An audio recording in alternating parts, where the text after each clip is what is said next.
শুভমন গিল।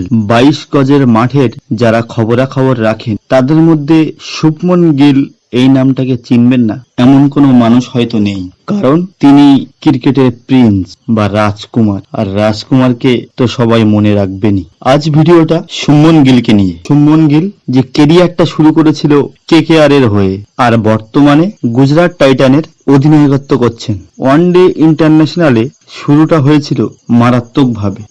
মাত্র 38টা ইনিংস খেলে রান করেন 2000, যেটা বিরাট কোহলির থেকেও ফাস্টেস্ট 2000 রান। কেন শুভমন গিল প্রিন্স? আর তার একটি কারণ যে তিনি পৌঁছে গিয়েছিলেন নাম্বার 1 ওডিআই ব্যাটসম্যান তালিকায় সর্বপ্রথম স্থানে। ক্রিকেট জগতে যদি একজনই মহারাজ থেকে থাকেন তিনি বিরাট কোহলি, আর তার পরবর্তী স্থানটা যে দখল করবে তার নাম Shubman Gill, the Prince of cricket. আজ ভিডিওটা শুভমন গিলকে নিয়ে করার কারণ, ক্যারিয়ারের শুরুটা খুব সুন্দর হলেও 2023 ওয়ার্ল্ড কাপের আগে ডেঙ্গু জ্বরের মধ্যে ভুগছিলেন শুভমন গিল, আর যার ফলে প্রথম দুটি ম্যাচ খেলতে পারেননি তিনি। কিন্তু তারপরেই ফিরে আসেন ওয়ার্ল্ড কাপের মাঠে রোহিত শর্মার নন স্ট্রাইকার হিসাবে। কিন্তু ওয়ানডে ইন্টারন্যাশনালের 1 নম্বর ব্যাটসম্যান তেমন ভালো পারফরমেন্স দেখাতে পারেননি ওয়ার্ল্ড কাপ, আর সেটাই হয়তো মানুষের মন থেকে বিশ্বাস তুলে নিয়েছে অনেকটা। বেশ খানিকটা স্ট্রাগল করেছেন